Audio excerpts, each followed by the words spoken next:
Soutenir sa thyroïde, 15 bons micronutriments et leur liste d'aliments.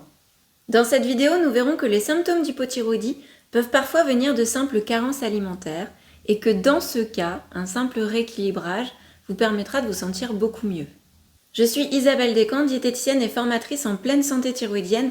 Dans une précédente vidéo intitulée Hypothyroïdie et thyroïdite de Hashimoto, les 5 traitements naturels, nous avons vu qu'une alimentation adaptée permettait d'apporter tout ce dont vos hormones thyroïdiennes avaient besoin pour être fabriquées et surtout pour pouvoir être utilisées. Dans cette vidéo, nous rappellerons donc les 3 causes d'hypothyroïdie majeures liées aux carences alimentaires. Puis nous verrons les vitamines, minéraux et acides aminés essentiels pour éviter ces dysfonctionnements. Nous terminerons par les listes d'aliments classés par micronutriments pour que vous ne manquiez pas de tous ces éléments essentiels. Regardons maintenant quels sont les éléments nécessaires à ces 3 étapes capitales pour ne pas souffrir de symptômes d'hypothyroïdie. Pour rappel, voici les 3 causes majeures des symptômes d'hypothyroïdie liés aux carences alimentaires. La première cause, c'est que votre thyroïde ne fabrique plus assez d'hormones thyroïdiennes. La seconde cause, c'est que les hormones de réserve, les T4, n'arrivent pas à se convertir en T3, qui sont les hormones actives. Et la troisième raison serait que nous n'arrivons pas à faire entrer nos T3 dans nos cellules pour qu'elles puissent agir.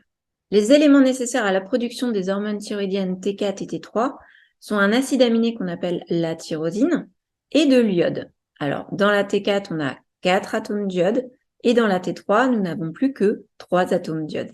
Nous allons avoir besoin de cofacteurs pour les fabriquer, des vitamines A et E, des vitamines B1, B2, B3, B12. Nous allons avoir besoin de fer, de sélénium, de zinc, de manganèse et de molybdène. Rappelons que la thyroïde fabrique 90% des T4 qui sont des hormones de réserve et 10% des T3 qui sont des hormones actives. C'est dans notre foie et dans notre intestin principalement que ces hormones vont être converties de T4 en T3 grâce à une enzyme qui est une sorte de petit ciseau qu'on appelle la 5-déiodinase qui va permettre de retirer l'atome d'iode qui est en trop dans la T4 pour obtenir des T3. Là, encore une fois, nous allons avoir besoin de vitamines A et E, également de sélénium, de zinc, de cuivre et de magnésium. Quand nous sommes stressés, eh bien, nous convertissons beaucoup moins suite à une carence en magnésium. Voyons maintenant quels sont les éléments qui vont permettre à nos T3 actives de rentrer dans nos cellules. Alors, nous allons encore avoir besoin des vitamines A et D, également du cortisol. Le cortisol, c'est une hormone qui nous permet de gérer notre stress. Tout comme l'aldostérone, la progestérone, les œstrogènes ou encore la DHEA qui est l'hormone de jeunesse, nous avons besoin de cholestérol pour les fabriquer. Récapitulons. Pour que la thyroïde fonctionne correctement et que ces hormones puissent agir, il faut que notre alimentation puisse nous apporter tout ça. Découvrons donc maintenant les listes d'aliments qui nous permettent de les retrouver en grande quantité. Commençons par l'iode parce que c'est un des aliments constitutifs des hormones thyroïdiennes et en plus en consultation on retrouve très régulièrement des carences en iode. Alors pour ne pas être carencé, on a besoin de 150 microgrammes par jour. Nous allons pouvoir retrouver de l'iode dans les algues alimentaires, une petite poignée de temps en temps, des algues séchées, on peut consommer les poissons comme du cabillaud, des huîtres évidemment, du sel marin, des pommes de terre, figurez-vous également, du yaourt nature entier, des œufs, des haricots blancs et autres légumineuses, des crevettes. Vous allez retrouver de l'iode également dans les produits végétaux comme les légumes, les fruits et des noix du Brésil. Autre élément constitutif de nos hormones thyroïdiennes, la tyrosine. Nous avons besoin de manger 1 à 2 grammes par jour. Si nous avons une alimentation équilibrée, en général, nous ne sommes pas carencés. On va retrouver pêle-mêle dans les œufs, la volaille, les crustacés, les mollusques, le parmesan, emmental, les dames goudas, c'est-à-dire les fromages plutôt à pâte dure, le bacon, les foies animaux, les flocons d'avoine trempés, les lentilles, les graines de courge, les amandes, les noix de pécan également. Parlons maintenant de la vitamine D. C'est une vitamine essentielle pour renforcer notre immunité. Nous avons besoin de 15 microgrammes par jour. On peut la retrouver sous la forme animale, sous forme de D3, dans les huiles de foie de morue. Préférez quand même les huiles de foie de morue sous forme de gélules, parce qu'une fois que la bouteille est ouverte, la graisse peut facilement s'oxyder et perdre en qualité. Vous pouvez consommer des poissons gras comme saumon, sardines, du fromage blanc entier, des jaunes d'œufs. Vous pouvez également retrouver la vitamine D sous forme végétale, la forme D2, dans l'avocat et les champignons. Parlons maintenant de la vitamine A, son acolyte. Nous avons besoin de 650 microgrammes par jour pour les femmes en tout cas. Alors cette vitamine A sous forme animale s'appelle le rétinol. On va la retrouver principalement dans le foie de bœuf, les œufs et le beurre.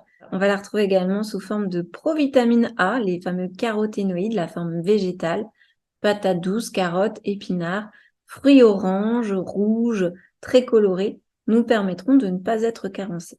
Passons maintenant aux vitamines B. Alors nous avons vu que nous avions besoin de vitamine B1, qu'on va retrouver dans le porc, les graines de tournesol, les noisettes, le petit épeautre et la levure de bière. On a besoin de B6 également dans les foies, blanc de poulet, saumon, abats, pois chiches, bananes. La vitamine B9 qu'on retrouve dans le foie aussi. Les légumineuses, les châtaignes, les épinards, les laitues, les feuilles très vertes. La B12 dans les foies, fruits de mer, huîtres et crustacés, etc. Et les poissons gras. Parlons maintenant de notre magnésium si précieux en cas de stress. Nous avons besoin de 360 mg par jour pour les femmes en tous les cas. Nous allons le retrouver dans les graines de courge, aussi dans les laitues de mer, pensez de manière générale aux algues. Elles sont riches en magnésium également. Dans les haricots blancs, vous allez retrouver du magnésium dans les épinards cuits. Dans le tofu, les noix du Brésil, la volaille, le riz complet également, les framboises et autres fruits. Et regardez, le chocolat noir est tout en bas de la liste, contrairement à ce qu'on aurait pu penser, mais ça reste une bonne source en magnésium. Autre star de l'immunité, le zinc. J'en profite. Si jamais vous avez eu le Covid et que vous avez perdu l'odorat depuis, sachez que vous avez probablement une carence en zinc. Ce minéral étant anti-inflammatoire, lorsque vous avez le Covid, vous épuisez complètement vos réserves. Donc n'hésitez pas à manger régulièrement ces aliments riches en zinc, voire même à vous supplémenter pour voir si vous récupérez très rapidement l'odorat. Vous allez pouvoir consommer des huîtres, idéalement une fois par semaine si vous êtes carencé, du foie de veau, on va retrouver dans le bœuf énormément de zinc, dans les œufs, les haricots blancs, le poulet, les fromages à pâte dure et les noix de cajou, pécan, etc. Découvrons maintenant les aliments qui sont riches en sélénium. Nous avons besoin de 70 microgrammes par jour. Alors on va les retrouver dans la noix du Brésil. Faites attention, beaucoup de personnes prennent 3 noix du Brésil tous les jours pour apporter suffisamment de sélénium. Le souci, c'est que le fait de manger tous les jours les mêmes oléagineux créent des intolérances alimentaires assez régulièrement. Donc pensez à varier vos sources de sélénium surtout.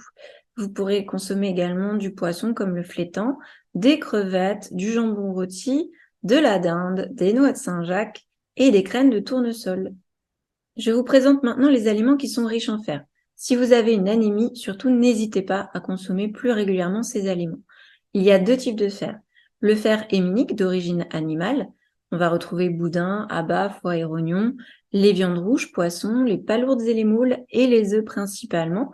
Vous avez également le fer végétal, qu'on appelle le fer non héminique. Le flocon d'avoine est riche en ce type de fer, les épinards également, Popeye, nous voici, chaux de Bruxelles, lentilles et le riz complet. Sachez tout de même que le fer héminique animal est absorbé à 25% par l'intestin, contrairement au fer végétal qui est absorbé à seulement 10%. Pour remonter une anémie, c'est quand même beaucoup plus facile de le faire avec des sources animales. Nous venons de voir dans cette vidéo les dysfonctionnements liés aux carences alimentaires. Mais souvent en consultation, elles sont associées à ce qu'on appelle des glycémies instables. Je vous invite donc à faire le test des glycémies instables dans cette autre vidéo, ce qui vous permettra de voir si votre alimentation fatigue ou non votre thyroïde. Vous pouvez également souffrir de sensibilité ou d'intolérance alimentaire. Dans ce cas, n'hésitez pas à consulter une diététicienne, surtout si vous avez des troubles digestifs associés. J'espère que cette vidéo vous a plu. Si c'est le cas, n'hésitez pas à aimer et à vous abonner. N'oubliez pas que vous pouvez également cliquer sur le lien sous cette vidéo pour aller un petit peu plus loin en consultant le blog et en récupérant les listes d'aliments. Je vous remercie infiniment pour votre écoute et je vous dis à bientôt.